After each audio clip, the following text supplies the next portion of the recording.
Pessoal, bom dia novamente. Olha nós aqui de novo. Desejo sempre saúde, paz e que a gente possa ter dias melhores, tá bom? Esse é o nosso desejo do fundo do coração. Que vocês estejam bem com saúde. Então, como eu finalizei a outra aula anunciando que vou fazer neste segundo bloco a aplicação dos conceitos de mobilidade social e extrato social para alguns sistemas políticos construídos historicamente. Quais são esses sistemas, né? O sistema de castas, vou explicar cada um deles, tá bom? O sistema de estamentos e o sistema de classes sociais, tá bom? Então, a gente vai perceber como que em cada um desses sistemas ocorre mobilidade social ou não. Como é que são caracterizadas as relações sociais dentro destes grupos que eu mencionei aqui, tá ok?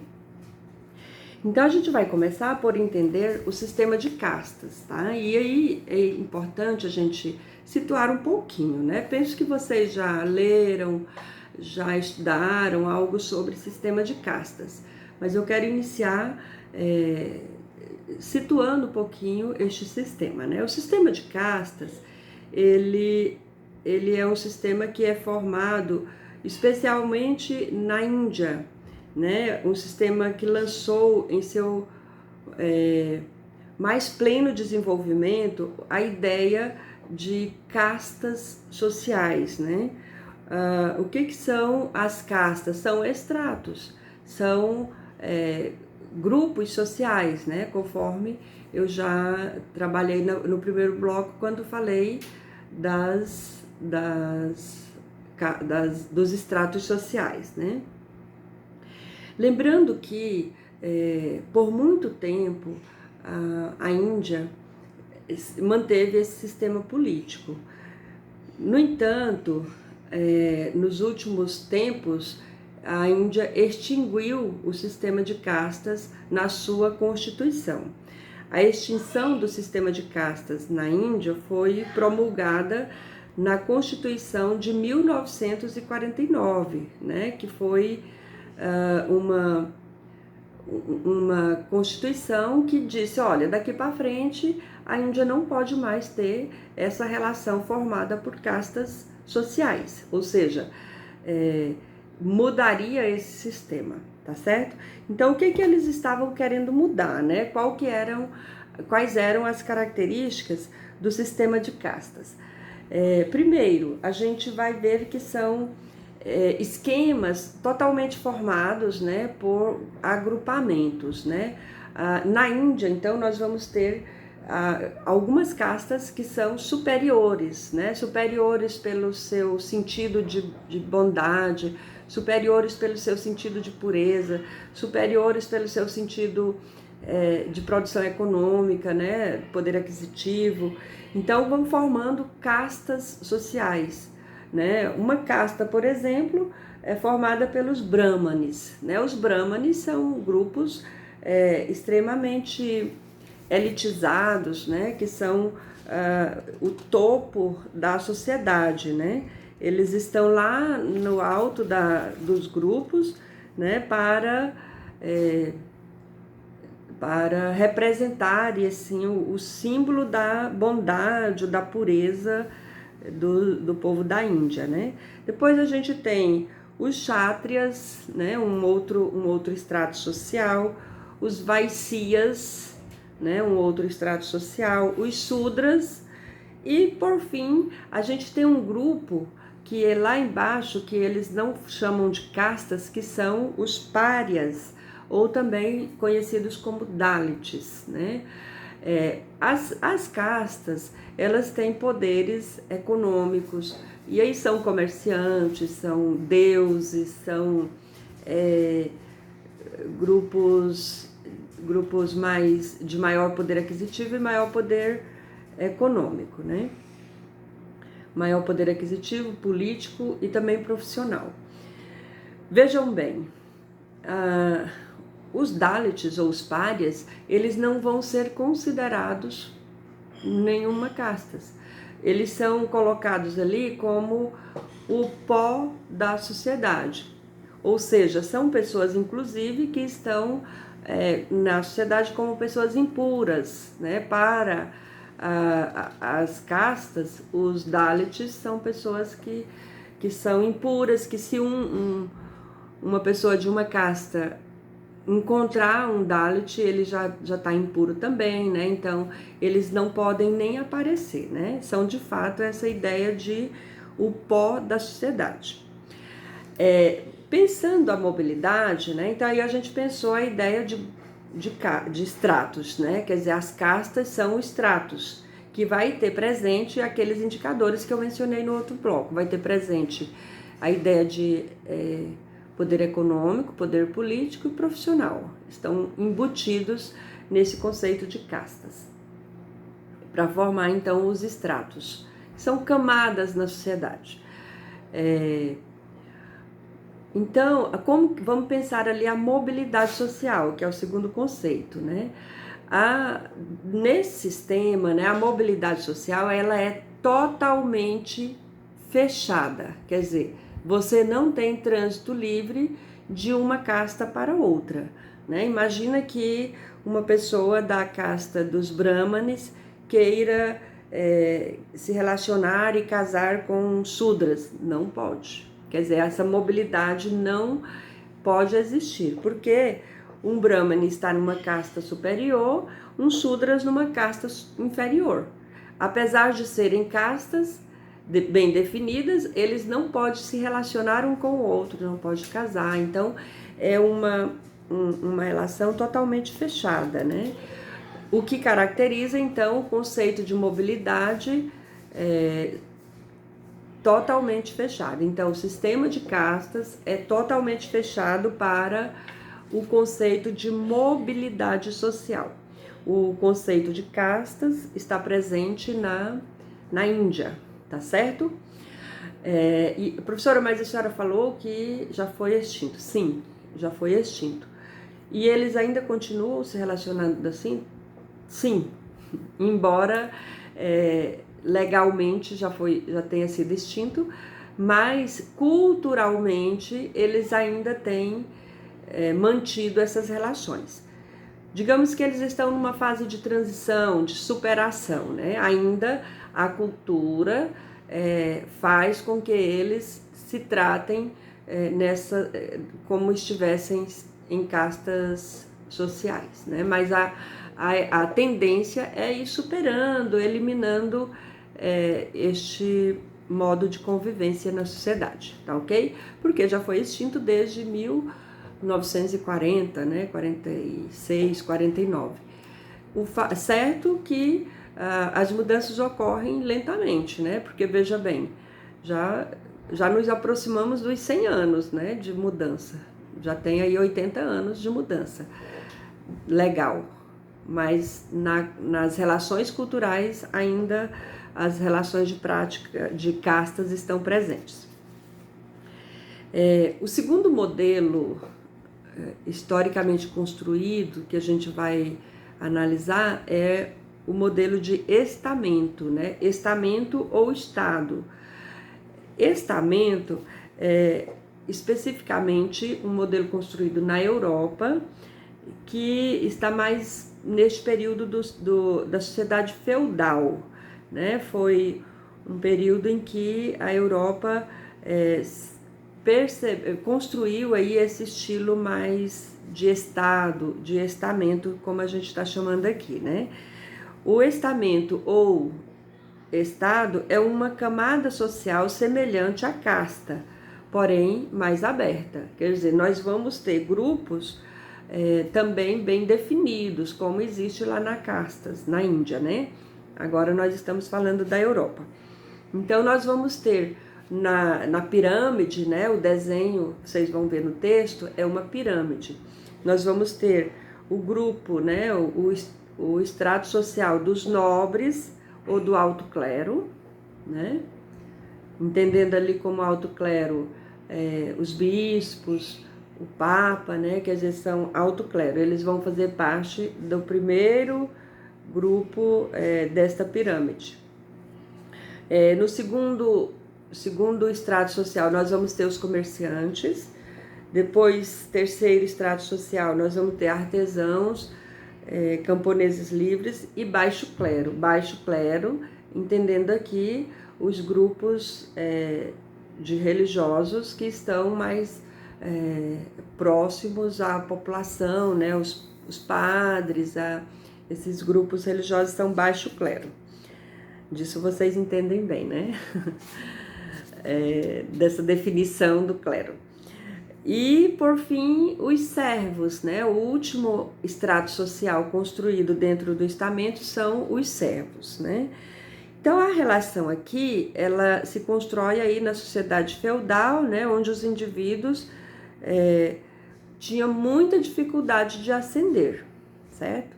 E aí a gente já está vendo aqui que nós vamos ter estratos sociais, quer dizer, o alto clero, a nobreza, né? Estava lá porque tinha um poder aquisitivo bastante alto, porque tinha um poder político, porque tinha profissões bem definidas, ok? Os servos também estavam lá porque, da mesma forma, porque não tinha poder político, porque não tinha poder econômico, então se estabelecia aí essa relação de desigualdade social, conforme eu falei, né? Que o estrato social indica a relação de desigualdades sociais. Entendendo aqui que a mobilidade social vai acontecer de forma semi-aberta, tá certo? Por que é semi-aberta? Eu já mencionei que os indivíduos tinham muita dificuldade e raramente conseguiam ascender, mas é possível ascender, tá certo? Diferentemente do que a gente viu nas castas, aqui no estamento a gente vai ver que pode ascender. Nas castas é um sistema totalmente fechado. As pessoas não podem ascender nem descender. No sistema de estamento ou estado, as pessoas podem ascender, né? Então, em quais situações? São situações muito raras, né? Por exemplo, o baixo clero poderá tornar-se um alto clero, concordam? Então, imagina assim, um padre, ele é indicado, né, pelo Papa para ser um bispo. Então, ele vai ascender, ele vai compor o grupo do alto clero, certo? Então, esse caminho onde vocês estão escolhendo, né, é um dos caminhos que os indivíduos poderiam ascender quando nesse período do estamento, que é o período do feudalismo, tá? Depois, outra situação, uma moça plebeia que se casa com um príncipe, também é uma outra situação de ascendência. Então, a gente tem aí alguns exemplos na modernidade, né? Ultimamente nós tivemos vários, né? Nós tivemos uma atriz, né, que casou com um príncipe, então ela ascendeu de lugar, né? Tivemos a Diane, né, que também casou, era uma plebeia, né? Casou-se, ascendeu de posição social. Tivemos outras situações. Então, só para entender que também a situação de casamento poderia levar o indivíduo a ascender-se na sua posição social e, portanto, mudar de estrato social. Essa mobilidade é possível em algumas situações. Uma terceira possibilidade de abertura dentro do modelo de estamento é a compra de títulos, tá? Também era possível que o cidadão comprasse o título e ele passasse a pertencer a um outro estrato social. Ou seja, aqui no estrato social nós estamos falando de estratificação, portanto, desigualdades sociais entre grupos, né, diferentes, e estamos falando que há uma pequena probabilidade de mobilização social, tá? Nessas 3 situações que eu mencionei, por meio da escolha pelo o clero, por meio da escolha do casamento e por meio da compra de títulos, tá ok? O terceiro modelo que a gente vai analisar, terceiro e último modelo, né, é o modelo de classes sociais. Pessoal, classes sociais é um modelo mais conhecido por nós, né? Nós temos no Brasil esse modelo de classes sociais. Portanto, a gente sabe bem o que é, né? Uma classe social é aquela ideia da pirâmide, né? Onde você tem classe. Hoje nós temos classe A, B, C. Eu até diria que hoje a gente tem quase o alfabeto todo, né? De classe social, porque depois você tem dentro das classes alta, média e baixa, você tem as subdivisões, né? Então, classe A, que seria a classe B, classe alta, classe B, que é a média, e C, que são os pobres, né?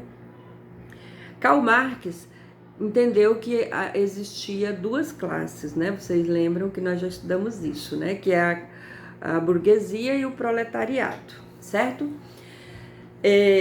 Aqui é o que eu, desde o primeiro bloco desta aula, eu tinha apontado, né? A gente pode ter a formação de classes, segundo o conceito marxista, a base da formação das classes sociais é o indicador econômico, tá certo? Então, para formar uma classe social, nós vamos ter ali o indicador econômico, ou seja, o que faz uma classe social? O alto poder aquisitivo ou a ausência dele. Então, faz uma classe social A ou uma classe social B ou C. Se eu for olhar assim, quem compõe a classe social A ou alta? Quem tem muito poder aquisitivo.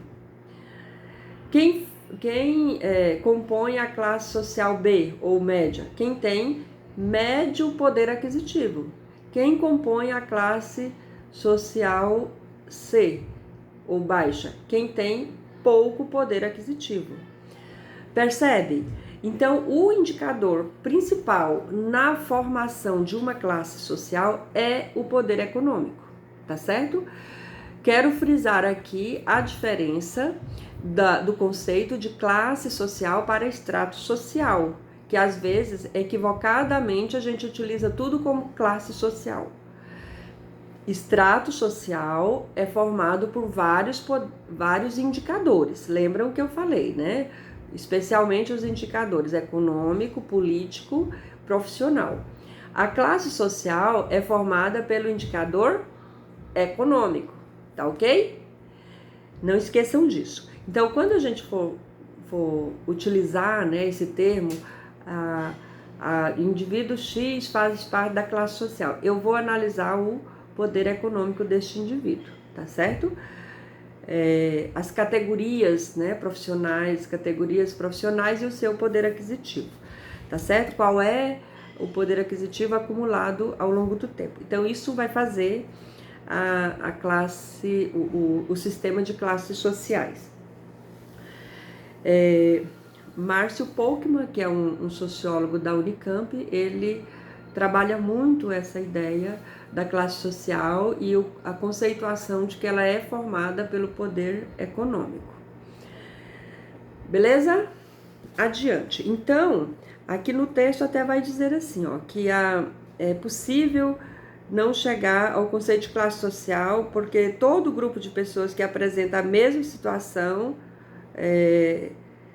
com relação aos elementos de produção, isso é o conceito de classe social, quer dizer, o grupo de pessoas que compõem a mesma produção, o mesmo poder aquisitivo, isso é uma classe social, tá certo? Muito importante que a gente tenha esta clareza, né? Comumente a gente sai afirmando, né, classe social sem ter presente essa definição aí que eu tô trazendo para vocês. Então, como que é a mobilidade no sistema de classes sociais? Total, pessoal, mobilidade totalmente aberta, né? Aí vem a nossa experiência de povo brasileiro dizendo assim, não, as pessoas, elas têm total liberdade de ascender na vida. Tem. É verdade isso, né? Não, nós não temos, digamos, proibições de status que nos impeça a ter mais poder aquisitivo, né? Como no sistema de castas tem. Quer dizer, se você nasce Brahmani, você vai morrer Brahmani, né? Se você nasce Dalit, você vai morrer Dalit. Você não pode ascender ou descender. No sistema de classes, isso é totalmente diferente, né? Eu posso nascer filha de operário e ascender na vida. O que nos dá uma certa ilusão, eu diria, né? De que é o melhor sistema. Por que ele seria o melhor? Por conta desse poder, dessa ideia de liberdade que ele passa. E de fato pessoal, de fato é um sistema que garante maior liberdade para que as pessoas possam ascender e também descender, né? O exemplo que eu dei lá do período do Collor, do Fernando Collor, quer dizer, as pessoas tinham alto poder aquisitivo e degringolaram, né, no seu poder aquisitivo, né? Tiveram suas poupanças asseguradas pelo governo, né? E aí as pessoas dormiram ricas e acordaram pobres, né? Até hoje tem gente que briga na justiça tentando recuperar esses bens, né?